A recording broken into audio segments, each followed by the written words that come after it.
धर्म जी के बारे में जब हम बात करते हैं, जब नाम आता है तो एक खूबसूरत सा चेहरा सामने दिखाई देता है।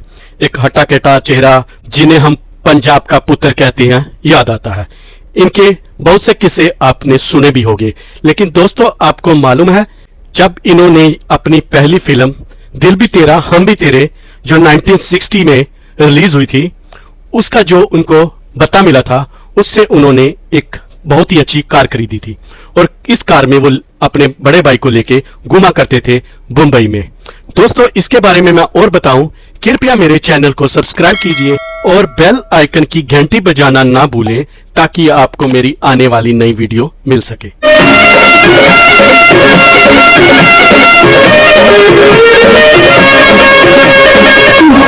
धर्म जी जब पंजाब से बॉम्बे आए थे फिल्म इंडस्ट्री में 1959 में, तो इनके पास कुछ भी नहीं था, इनके हाथ में कुछ भी नहीं था। एक बहुत ही साधारण या यूं कह लीजिए गरीबी हालत में ये बॉम्बे आए थे।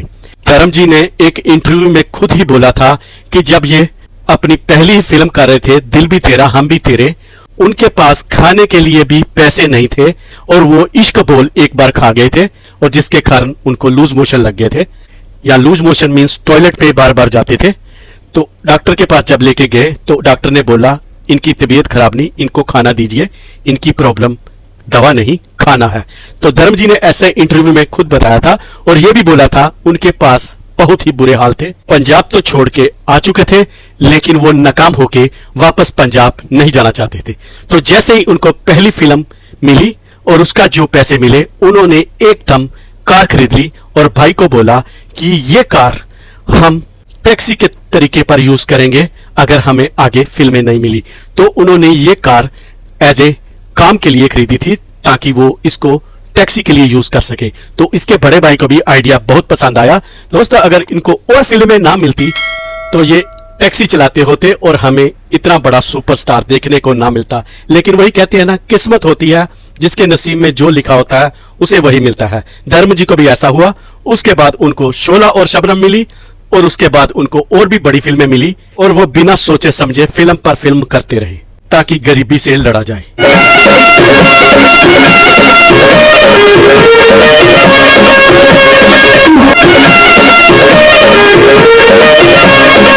(1965) काजल फिल्म के बाद उनको लगने लगा कि हाँ वो फिल्में कर सकते हैं, वो एक्टर बन सकते हैं। तो उसके बाद उन्होंने सोच सोच के फिल्में साइन करनी शुरू कर दी, या यूं कह लीजिए इससे पहले उनको बस अपनी रोजी रोटी के लिए या अपनी जरूरतें पूरी करने के लिए, जैसे घर लेना, ये ले लिया वो ले लिया, इसी के लिए ही वो कर रहे थे। लेकिन 1965 के बाद उनके पास बहुत सी फिल्में आ गई, जिसके बाद उन्होंने सोच सोच के काम करना शुरू कर दिया। और 70 में जब लोग एक कमरे मकान के लिए स्ट्रगल कर रहे थे, धर्म जी के पास एक बहुत ही बड़ा बंगला था।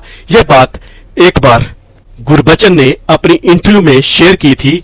जब सनी देओल एमपी बन रहे थे तो उस समय उन्होंने बताया था कि मैं इनके घर ठहरा हुआ था 1970 में, जब कोई भी इनको नहीं रख रहा था। तो धर्म जी ने इनको रखा था अपने घर और इनका घर इतना बड़ा था कि मैं वह देखकर हैरान रह गया। और बहुत से लोग जो जरूरतमंद थे वो धर्म जी के घर में रह रहे थे और धर्म जी उनकी हेल्प कर रहे थे। गुरबचन बताते हैं कि धर्म जी ने पहला सवाल उनसे यही पूछा, कहाँ रह रहे हो? तो उन्होंने बोला कहीं नहीं। तो उन्होंने बोला अपना सामान उठाओ। धर्म जी ने बोला अपना सामान उठाओ फिर मेरे घर में आ जाओ। और दूसरा उन्होंने उसी समय सवाल पूछा, आपने कुछ खाया अब तक? तो गुरबचन ने बोला नहीं। तो उन्होंने फटाफट अंदर बोला, जल्दी से जाओ अंदर से इसके लिए खाना लाओ, इसको पहले खाना दो। वो इसलिए धर्म जी ने बोला क्योंकि धर्म जी भी भूखे रह चुके थे और उनको मालूम था कि भूख क्या होती है और अगर एक भूखा आदमी कैसा महसूस करता है। इसीलिए धर्म जी आज तक भी जमीन से जुड़े हुए इंसान है और आज भी कोई उनके पास मदद के लिए जाए तो धर्म जी उनकी दोनों बाहें फैलाकर मदद करते हैं। दोस्तों आपको धर्म जी कैसे लगते हैं और उनकी कौन सी फिल्म आपको सबसे अच्छी लगती है, कृपया कमेंट करना ना भूलें और साथ साथ में मेरे चैनल को भी सब्सक्राइब कीजिए ताकि आपको मेरी आने वाली नई वीडियो मिल सके।